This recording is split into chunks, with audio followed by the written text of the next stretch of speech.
Can humanity live on forever? In the last century, it has been proven, time and again, that the Earth will one day come to its end, and so will the Sun and the solar system. But can human beings, as a species, still continue existing?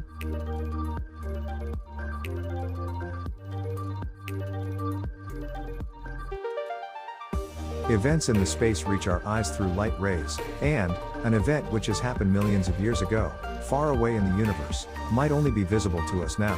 Similarly, a lot of stars that we can now see through our telescopes have already passed out of our reach.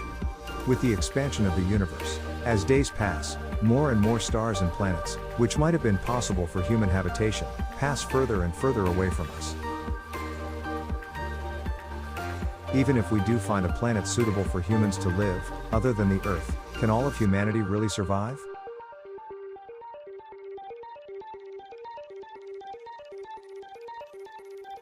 Essentially, there are two major leaps which we have to make. Extending the life of humanity as a species. And then, extending the life of human beings individually. Let's start with the first leap. Extending the life of our species.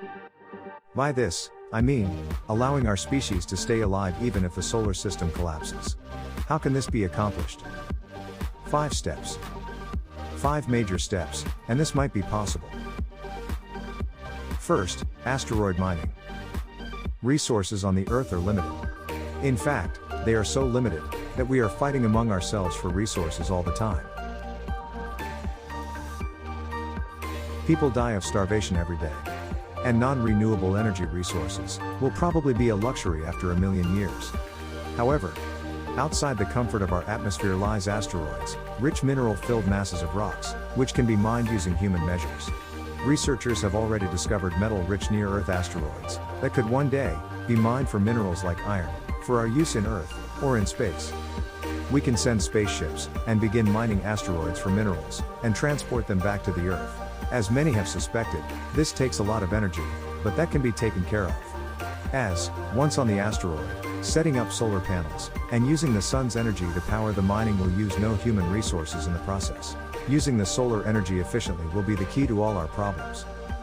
Solar energy, in amount, can be called infinite for human standards. In 1 hour, the Earth receives enough energy from the sun to meet all mankind's needs for a whole year. Yet, we are able to harness only a little more than 1% of the sun's energy. Having used the sun's energy, we have finally, after a few thousand years, set up automated mining stations in multiple asteroids and collected huge amounts of minerals. What do we do with these minerals now? Well, it's time for step 2. Beginning the construction of the one structure that will meet all our energy needs many times over. The Dyson sphere. The Dyson sphere has been talked about for a lot of time, and a lot of theories have already been published. It is a chain of solar panels and devices, which surround the sun, and harness its energy. Now, how many speculate the Dyson sphere to be a complete solid spherical dome covering the sun? It is more likely to look like this, or this. In reality, it could look like anything as long as it's not blocking the sun completely. Making this structure was not possible with the Earth's resources for obvious reasons. But now, using all the minerals of the asteroids, and the data of the space collected for centuries, we have finally succeeded in making a Dyson sphere after another few thousands of years. Now, we have set up our foundations. Our mineral and energy needs have been met. All we need now is to use what we have in hand to emigrate beyond the Earth. It's time for step 3. Mass-producing spaceships, and sending them in search of inhabitable planets. Finding a planet suitable for human habitation is no joke. Finding one may take thousands of years, or even a million. In the meantime, we should create space stations, expanding our reach in the space, slowly, but surely. Many years have passed again. Humanity has now found a planet suitable for humans to live on. Now, it's step 4. The most challenging step. Migrating humanity to the new planet. Considering warp holes have not yet been discovered, and making leaps in space is yet not possible, human beings have to be transferred manually, by spaceships. Meaning, it will take thousands of years again. Another way of accomplishing this might be moving the Earth, along with us, using photon sails or solar-powered electronic thrusters. but moving the Earth away will just freeze it, as it gets away from the Sun.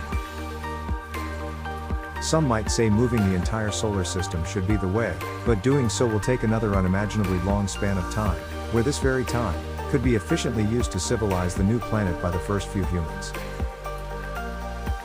Building structures and planting flora to make it better for humans who would emigrate in the future.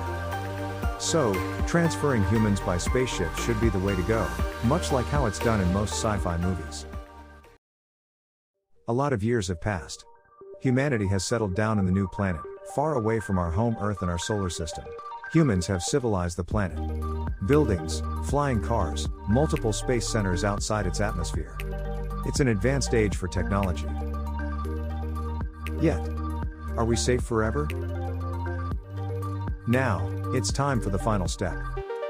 Following step 1 to 4, but on a much larger scale.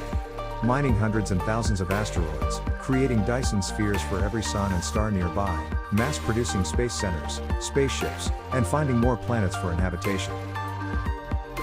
And finally, sending humans to multiple planets, and inhabiting every reachable planet possible for human habitation. Even though it will take millions of years, and a lot of effort, extending humanity to live on forever is indeed possible. As for the second major leap, that is a different story altogether. This leap will help human beings live longer, or possibly forever, individually. How? Well, there are multiple possible ways this might go: fusing ourselves with bionic components, automated controlling of our heart through external means, and constantly monitoring and stabilizing it by chips directly connected to our brain, or even uploading our consciousness into something else, thus, leaving our cage of flesh and bones, and diving into a virtual world entirely.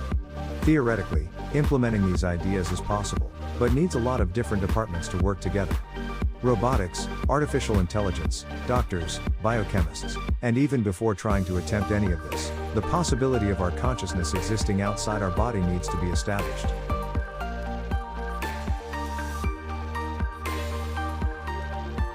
It's only time that will show us how much we can accomplish in the future. How far will humanity survive? What do you think?